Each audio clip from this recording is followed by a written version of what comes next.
미군이 우리한테 강력하게 요청하는 게 조선업이에요. 조선업. 간절하게 요청한 건 처음이에요. 처음. 미 해군성 장관에서 보니까 뭐 깜짝 놀라는 거예요. 뭐 스마트 조선소 보니까 모든 일정을 다 예측 판단하고 고장 진단까지 다 보니까 당선되자마자 전화가 협력을 요청했다고. 이건 정말 절호의 찬스, 절호의 찬스. 북한이 막 핵무기 만들고 ICBM 만들어가 위협하니까 우리 한국 국민들이 왜 우리가 북한에 실지 끌려야 되냐? 우리가 돈이 없냐, 기술이 없냐? 핵무기 만들자. 모든 여론이 한국하고는 협력하는 게 긴급하고 절대적으로 필요하다.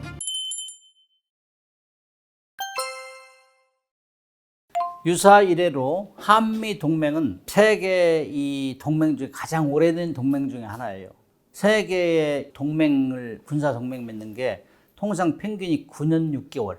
근데 우리는 지금 72년, 1953년부터 시작해서 72년 정도로 유지하고 있는데 이렇게 오래된 동맹을 유지하기 쉽지 않아요. 그거는 혈맹이기 때문에 같이 싸웠고 미군이 3만 7천 명이 전사를 했잖아요. 6.25 때. 이런 것들이 이어져서 이렇게 하고 있는데 미군이 한미 동맹을 결성하면서 우리를 엄청 도와줬어요.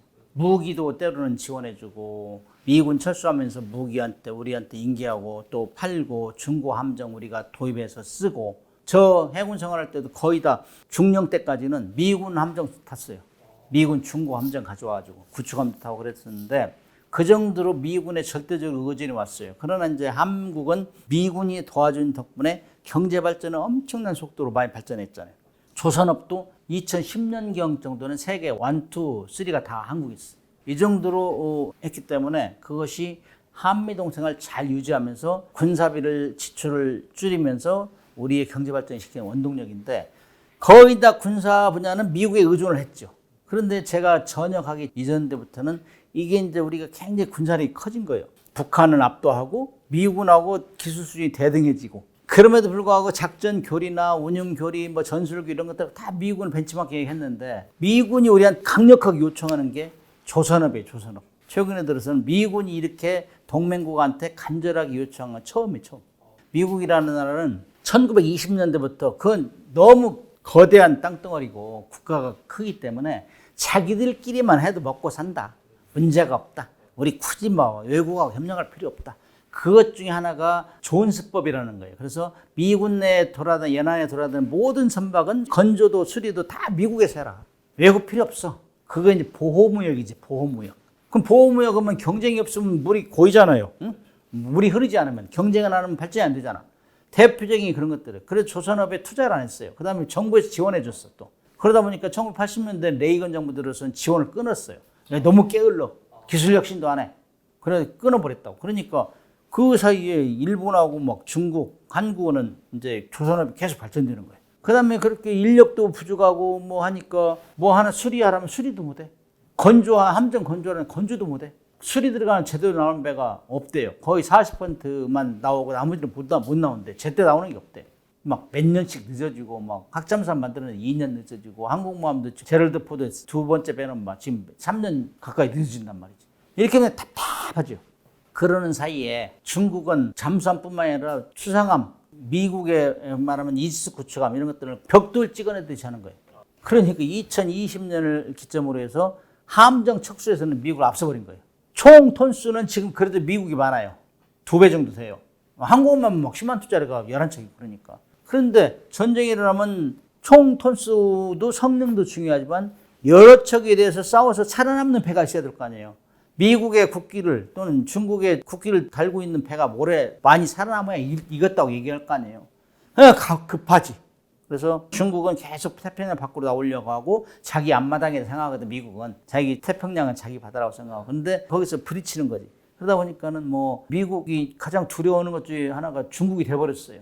보니까 뭐 해군성 장관이 직접 나서 일본 가고 한국 오고 그랬잖아. 근데 또 정책 중에 가장 뚜렷한 게 절대로 중국 건 쓰지 마. 중국하고 협조하지 마. 우방끼리 해. 그러다 보니까 일본하고 우리하고 이제 다 보이는 거죠. 와서 보니까 일본은 또 코로나 있으면서 또 일본도 투자를 안 했어요. 미국의 항공모함이 거기에 있고 미국의 핵잠수함이 있고 미국 유엔사 후방기지가 일본에 딱 깔려 있잖아요. 탄약 다 있다고. 뭐 미국이 우리 안 도와주겠어? 별로 걱정을 안 하지. 그러니까 뭐 조선업에 투자도 안 하고 자기들 것만 이렇게 하는 거예요. 근데 우리 같은 경우는 항상 어떻게 될지 모르니까 계속 경쟁을 하잖아. HD 현대중공업, 뭐 하나오션, 한진 뭐 이런 데 계속 경쟁하다 보니까 우리 발전이 되고 미 해군성 장관에서 보니까 뭐 깜짝 놀라는 거예요. 뭐 스마트 조선소 보니까 모든 일정을 다 예측 판단하고 고장 진단까지 다 보니까 이건 보통이 아니네. 그래서 한국하고 협력을 해야 되겠다. 그래서 트럼프 대통령이 그런 거 다 여론 듣잖아요. 그래서 대선 캠페인 때부터 얘기했다고. 그다음 당선되자마자 전화를 협력을 요청했다고. 이건 정말 절호의 찬스, 절호의 찬스. 그래서 저는 항상 얘기하는 게 때가 있다, 때가. 우리가 그동안 남북관계 때문에 계속 군사력을 키웠고 성능 개량했고 특히 조선업 같은 경우는 세계를 무대로 해가지고 LNG 선박이나 뭐 컨테이너 선박이나 이런 건 해빙선 이런 것들은 뭐 탑이잖아, 탑. 그런 걸 해온 것도 이제 쓰일 때가 된 거예요. 그래서 특히 이제 미국에서 가장 급한 게 군함, 수리, 신조함 건조 이런 것들은 그동안 법 때문에 아무데도 못 맡겼는데 이제 자기들이 법을 바꾸려고 해요. 우리 한화에서는 필리 조선소 사고 호주에 있는 오스타 조선소 주식도 뭐 매입해가지고 지금 하려고 하고 있어요. 그다음에 뭐 현대중공 같은 경우는 HII 헌팅턴 잉걸스 조선소하고 MOU도 맺었어요. 그만큼 우리가 진출하려고 해요. 그래서 이제 이거 제도적으로 법을 바꿔야 되고 그다음에 우리의 기술이 왔다 갔다 하고 그래야 되는데 실질적으로 우리가 한국의 미국으로부터 이렇게 SOS 받는 건 처음이에요.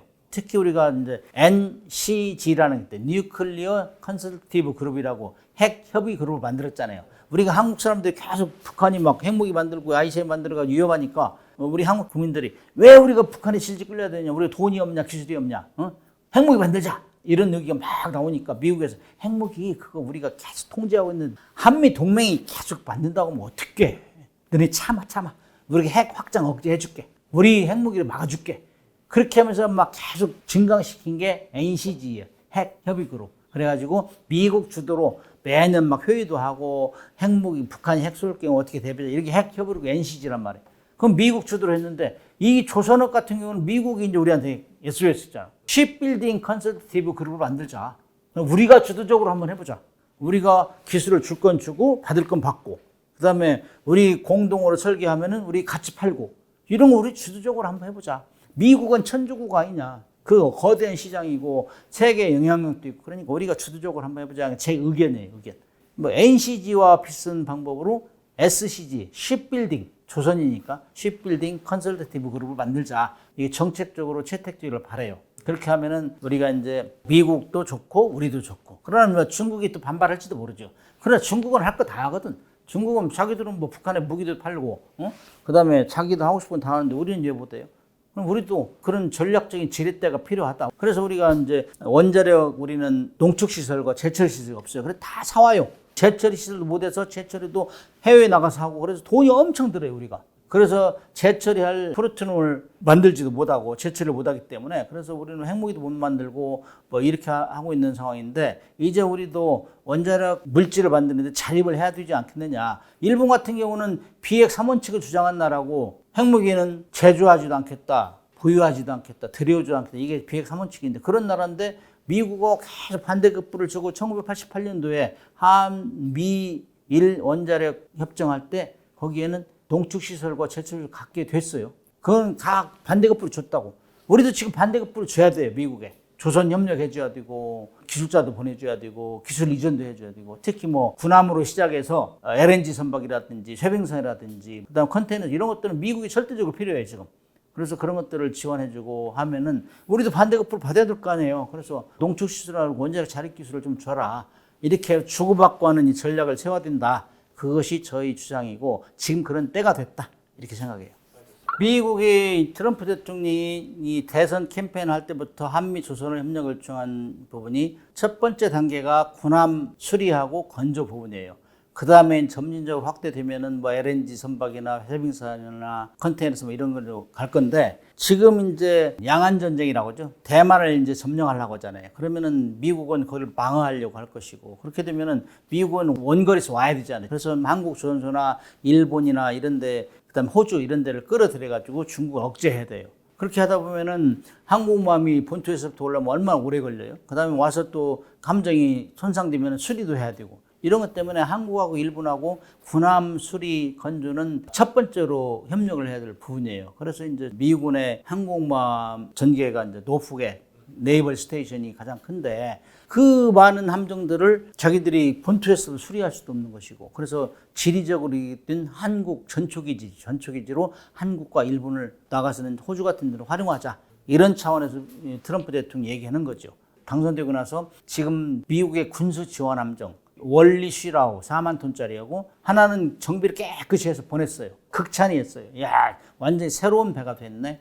신뢰가 쌓이고 있다. 그 다음에 이제 두 번째 배는 유코나마 3만 톤짜리인데 그건 지금 하나오션에서 투척을 해가지고 하나는 먼저 보냈고 지금 하나는 곧 6월 20일경에 보낸다고 그래요. 그래서 그렇게 완벽하게 수리를 해준 나라가 드물죠. 그 다음에 미국 같은 경우는 기술 인력도 없고 시설도 나오돼가지고 수리 들어가면 언제 날지 모르는데 우리 같은 경우는 막 딱딱 지켜서 나간다. 그 다음 미군에서 월리시라나 유코남은 이 정도 수리를 해달라 했는데 검색을 하고 탐색을 하다 보니까는 이거 수리 안 하면 문제가 생깁니다 해서 지적한 게 있어요.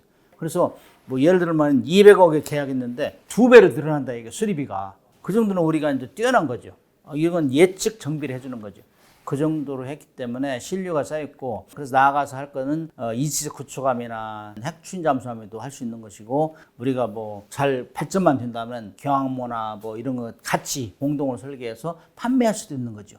그래서 이런 쪽으로 하고 나아가서 군함 파트에서 이제 해빙선이나 컨테이너선이나 LNG선이나 이런 쪽도 협력을 하면은 굉장히 미국에 도움이 되죠. 특히 지금 북극해 개발을 두고 8개 국가가 지금 다 붙어 있잖아요. 인접국대. 거기는 미국이 큰 소리 좀 치려고 하는데 쇄빙선이 없는 거예요. 쇄빙선. 요즘은 쇄빙 LNG선이 또 필요하대요. 미국 같은 경우는 저 LNG를 많이 팔려고 하잖아요. 미국이. 그래서 그런 거를 이제 판매하려면은 이런 선박이 있어요. 그 절대 부족이 절대 부족. 그런 차원에서 한국하고 협력하면 굉장히 도움이 되겠다. 이래가지고 모든 여론이 한국하고는 협력하는 게 긴급하고 절대적으로 필요하다. 그래서 이런 것들이 협력이 잘 되면은 한미 간의 조선업이 두 국가의 새로운 중흥기로 갈 수 있다. 저는 그렇게 판단해요. 일본하고 한국의 해군력에서는 통상적으로 해군력은 총톤수하고 척수하고 비교하는데 해군력에서는 일본이 우리보다 총톤수에서는 앞서 있어요.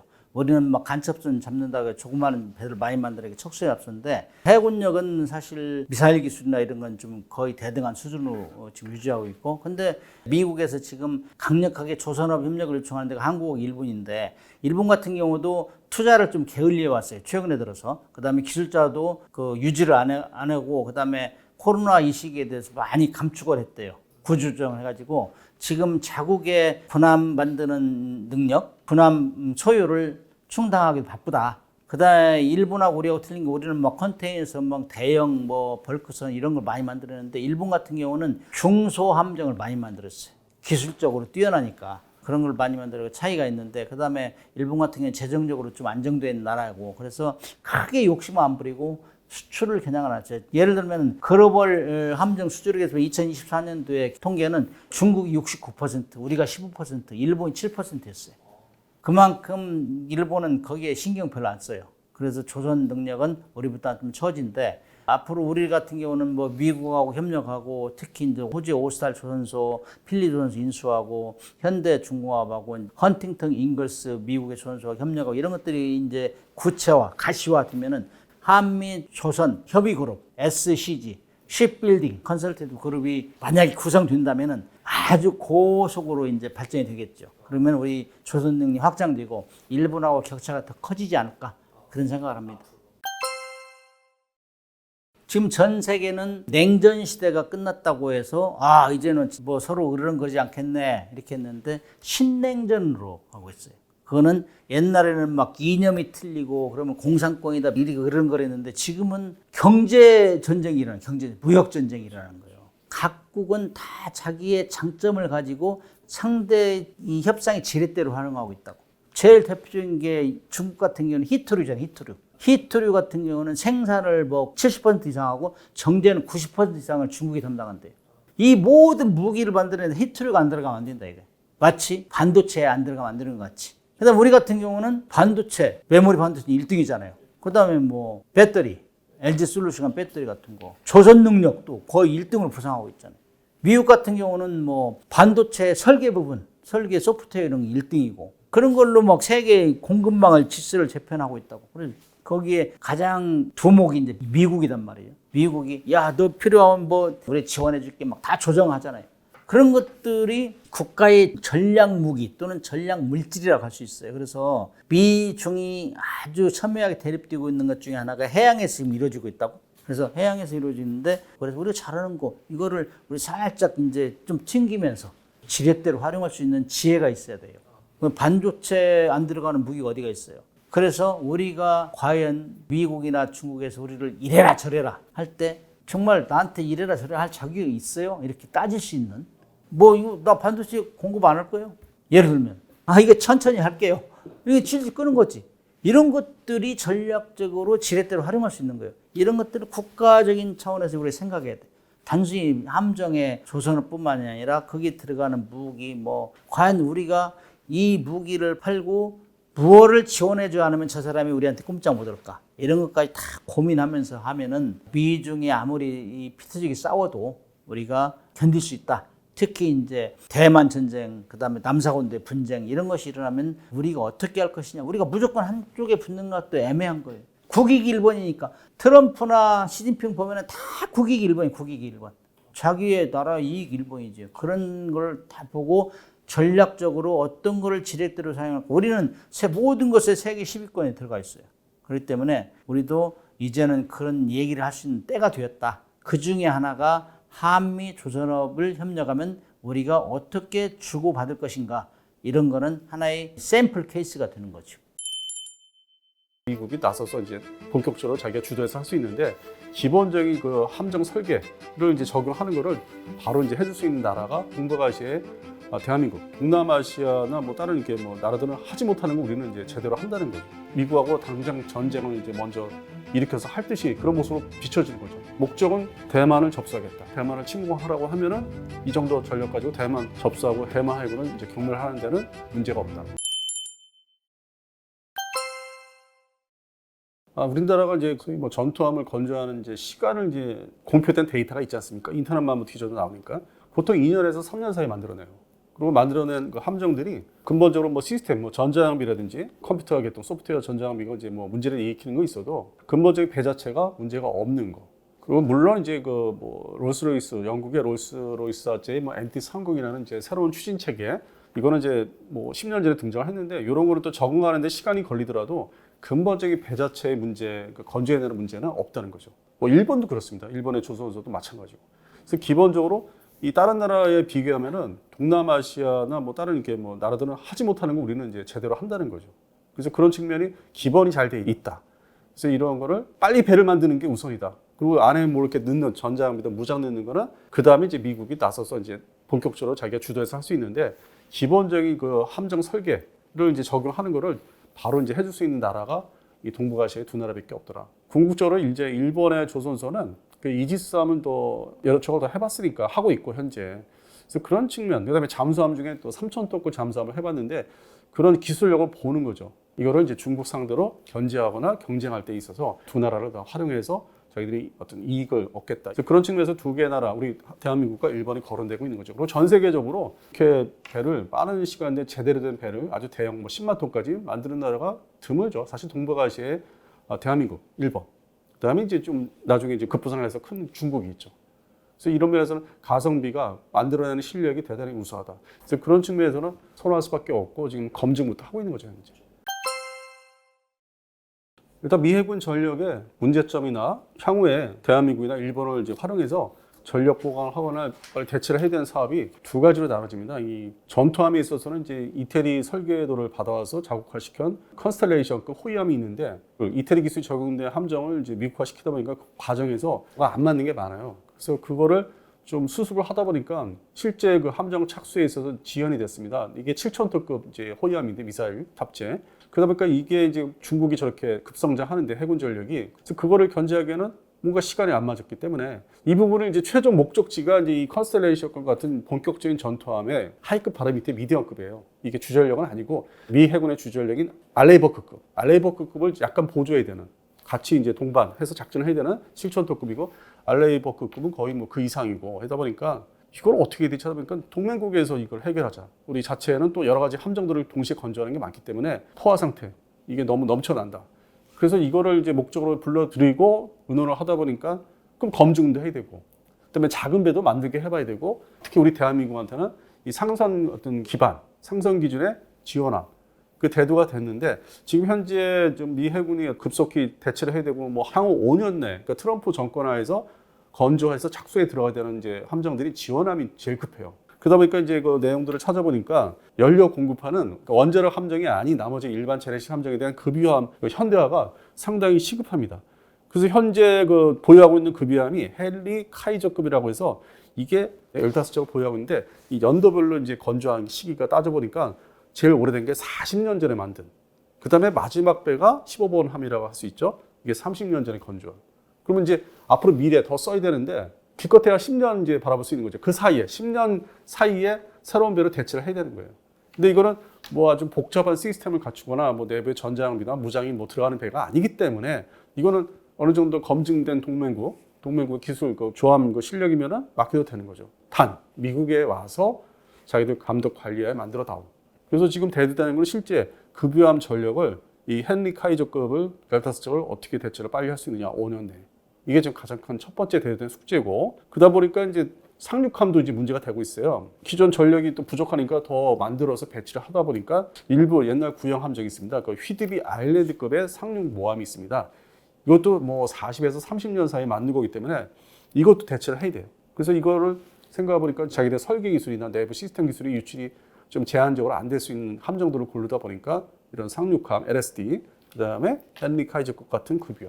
이게 이제 우리한테 올 수 있는 건데, 아직은 검증 단계가 끝난 게 아니라고 좀 보고 있습니다. 이제서야 뭐 MRO 시켜서 하나오션에 해본 게 한 척이 이제 인도가 됐고, 확인받고 있는 지금 중간 단계에 있죠. 그래서 이게 확인이 다 끝나고 검증이 되면은 조그만 배부터 하나오션한테 맡겨보지 않을까. 그게 이제 오스탈 USA에서 만들어야 되는 LCU 1610. 이게 이제 32척. 그래서 35척을 이제 만들어야 되는 거. 그 다음에 또 다른 게 있는 게 LCU 1700급. 이런 작은 상륙정들이 있기 때문에 이게 이제 오스탈하고 연관되는 함정들이죠. 이것부터 착수를 이제 해야 되고, 만들어서 납품을 이제 하면은 검증을 또 받는 거죠. 제대로 만들었다. 이것 때문에 동북아시아에 와서 대만 그 지역에서, 해역에서 중국을 견제하는데 훈련할 때 원활히 좀 잘 썼다, 쓰고 있다. 또 이제 그 실전 그 직전에 훈련에서 검증을 받아야 되는 것도 있고. 그 이게 다 끝나야만 큰 배를 맡기지 않을까. 올해 연말 돼야만 좀 더 다른 소식이 전해지지 않을까. 그렇게 전망하고 있습니다. 중국의 해군력은 이제 목적이 첫 번째, 바로 이제 미 해군하고 대등한 관계를 수준을 갖겠다고 하는 게 목표가 아니고, 대만을 이제 접수하기 위해서 침공, 쳐들어가서 완전히 자기들이 확보하기 위해는 360도 다 둘러싸려면은 아주 뭐 여러 함정들이, 항공 전력이 있어야 되기 때문에, 그런 측면에서 2012년도에 이제 처음에 라오닝함이라는 이제 항공모함을 최초에 이제 공개를 했었죠. 그래서 그날로부터 이제 뭐 난리가 난 거죠. 이 중국 해군이 이제 만만치가 않다, 옛날 같지 않다, 이렇게 발전을 해왔는데, 지금의 이제 해군 전력은 아직도 대만 해군을 완전히 제압을 일순간에 해버리고, 동북아시아에서 이제 포위망을 대만 섬을 놓고서, 타이완 섬을 놓고서 완전히 두르기 위해서 함정이 더 필요하다는 차원에서 건함 건조를 이제 계속 하는 건데, 그다음에 이제 일본이 이제 접근하는 거, 일반 해상자에 대해 어떤 그거를 거부하려면 또 거기를 견제하는 함정들이 있어야 되고, 전력들이. 그다음에 태평양에 이제 3함대, 태평양을 건너오는 7함대는 또 일본에 있으니까. 그래서 그거를 다 이제 들어오지 못하게 견제하거나 뭐 더 심하게 가서는 이제 싸움을 할 수 있게끔.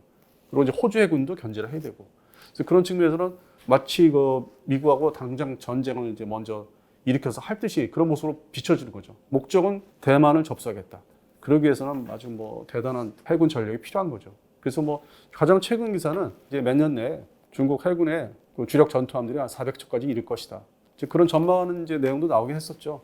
그렇기 위해서는 지금 쉬지 않고 이제 배를 막 찍어내는 거예요. 그리고 소위 중국판 이지스함이라는 게 이제서야 뭐 좀 일부 한 10여 척 보유를 하고 있기 때문에, 자기들 입장에서는 뭐 숙제가 지금 상당히 지금 해결이 안 된 거죠. 나머지 하위급 함정들, 일반 뭐 방공 구축함이라든지 호위함들, 이것들은 이제 뭐 주변국을 견제하는 용도로 맞는데, 본격적으로 미 해군을 상대하기에는 좀 성능이 모자라는. 그래서 지금부터 어떻게 보면 중국 해군은 자기 자신들은 시장이다, 아직 멀었다. 그러나 당장 급한 대로 위에서 지시가 내려와서 대만을 침공하라고 하면은 이 정도 전력 가지고 대만 접수하고 대만 해군을 이제 경멸하는 데는 문제가 없다. 상선 분야는 이제 차이가 없죠. 근데 이지스함을 이제 관리를 해야 돼요. 실함대에도 뭐 이지스 구축함이 나와 있는 게 지금 9척까지 되는데, 이게 작전이 다 항상 뭐 투입되는 것도 아니고, 이제 서로 이제 로테이션해서 투입이 되는데, 그게 이제 우리 동해안도 들어오고 이제 서해안도 들어와요. 그게 이제 작전을 하기 위해서. 그다음에 제주도 남방 측면 중국 쪽으로도 이제 많이 진출해서 작전하고 더 나아가서 그 대만과 중국의 본토 그 사이도 이제 뭐 일부러 진입을 하고 그래서 이제 그 베트남 앞쪽까지 이제 작전을 이제 넓히는데 이게 이지스함이라는 전자장비 해상에서 어떤 게 해풍 그 소금물에 많이 이제 바람 같은 뭐 짠물이 올라오고 이제 그런 게 있다 보니까 수시로 작전이 끝나면 들어와서 그 정비를 잘 해줘야 돼요 매번. 그러다 보니까 이제 그게 주둔지가 칠함대 주둔지는 뭐 알려진 대로 요코스카 항인데 현지에 이제 답사를 하기 위해서 여러 번 가봤는데 갈 때마다 2017년도 이래로 그 이지스 레이더판 넓은 레이더판을 다 껍데기를 뜯어내서 정비를 합니다. 2013년도만 해도 그게 볼 수 없었던 모습이 실전 대비가 좀 더 이제 긴밀하게 되는데 아주 정말 잘 되고 있구나. 근데 그 정비를 할 때 전체적인 그 기술 인력들이 이제 미 본토에서 오는 사람들 이제 군무원들이 있고 미 해군 자체도 있지만은 그 관련된 뭐 이렇게 뭐 물자 조달도 해야 되고 뭐 이지스 시스템에 관련된 물건 조달하거나 뭐 배달을 한다든지 아니면은 또 일본 좀 같이 참여해서 그거를 이제 정비를 해야 되지 않습니까? 그게 일본 기술자들. 그러니까 일본도 이제 이지스함을 이제 만들어서 미국 그 체계를 받아서 건조를 하면서 운영하고 정비를 하고 있기 때문에 이제 그런 관계자들. 그러니까 이제 보안 기준에 맞게 그게 이제 협력이 되는 거죠. 근데 우리나라는 지금 주둔하는 미 해군이 연락 그 규모, 연락반 규모이기 때문에 뭐 진해 잠수함 숙소 관리하는데 그런 수준이기 때문에 그 주력 부대는 요코스카에 칠함됩니다. 그다음에 이제 상륙함이 주둔하는 사세보항. 그러니까 사세보항에서는 뭐 그렇게 뭐 대규모 정비 같은 거는 이제 하는 모습은 좀 본 적이 좀 드물고, 근데 요코스카함은 상당히 중요하게 생각하기 때문에 그런 부분이 최근에 10년 이상 겪어본 거죠. 아주 고성능의 함정들, 이지스함 중심으로는 이거는 이제 미국은 일본한테 좀 도움을 받아야 되겠다.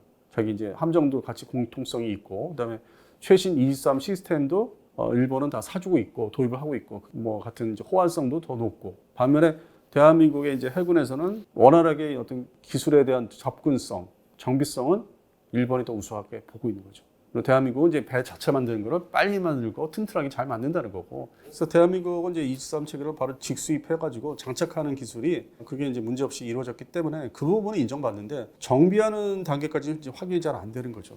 그래서 그런 차이가 있지 않나 좀 그렇게 보고 있습니다. 그래서 크게 나누면 이제 일반한테는 생각하는 건 이지스함 체계에 대한 공동 협력. 그다음 대한민국은 앞서 말씀드린 이제 급유함 같은 큰 거대한 그 함정들, 지원함들에 대한 건조라든지 MRO를 맡긴다든지. 근데 근본적으로 핵추진 잠수함 그 공격 원잠이죠. SSN인데 이게 수중에서 머무는 시간과 추적 시간 뭐 그다음에 자망 속도가 빠르다고 해서 대한민국의 동해, 서해, 남해에서 그렇게 오래 머물러서 작전을 당장 뭘 해야 되나? 아니면 이거를 만들어서 2040년대 이후에 2050년대 이걸 만들어서 어디 해외 진출하나? 어디 가서 물속에 오랜 기간 숨어 있어야 되고 아니면 멀리 가야 되나? 이제 그런 의문점이 일단 생겼어요.